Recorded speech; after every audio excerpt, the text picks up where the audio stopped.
Pancake House style fried chicken. Dahil nga masarap ang fried chicken sa Pancake House, naisip ko namang gumawa nito sa bahay.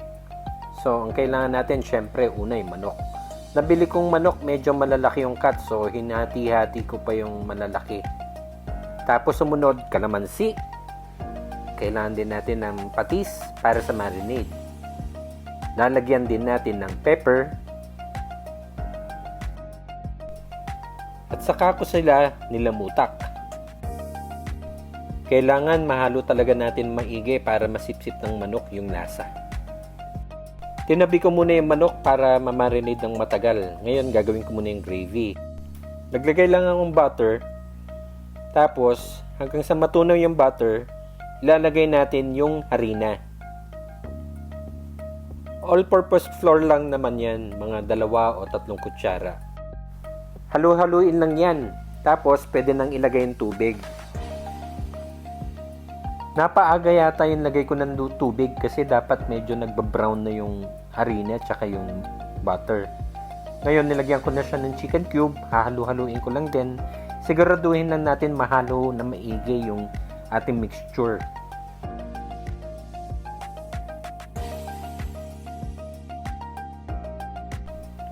Yung magpapalasa din sa gravy natin, yung liquid seasoning.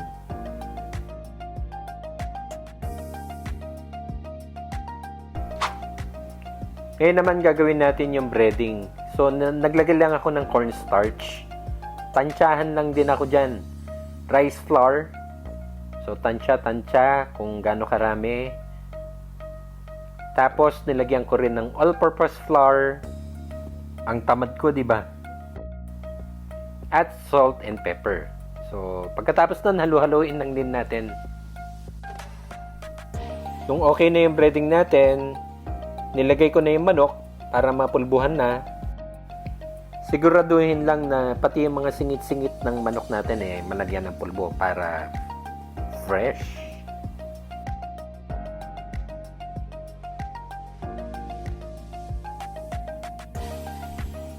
Nagpainit na ako ng mantika rito at kailangan mainit na mainit yung mantika natin bago ilagay yung manok. Para mapanatili rin natin yung init ng mantika natin, kailangan dahan-dahan yung paglagay natin ng manok. Nilagay ko yan pa isa-isa tapos mga 3 lang muna. Kung nagtitipid din kayo sa mantika tulad ko, pwede rin yung hindi naman talaga deep fry. O ayan, ang ginawa ko, nag-double fry ako para talagang lumutong yung ating fried chicken. Chef Vlogger, gutom na ako. Gusto pa ng rice. O ayan na, tapos na. Gutom na yung anak ko.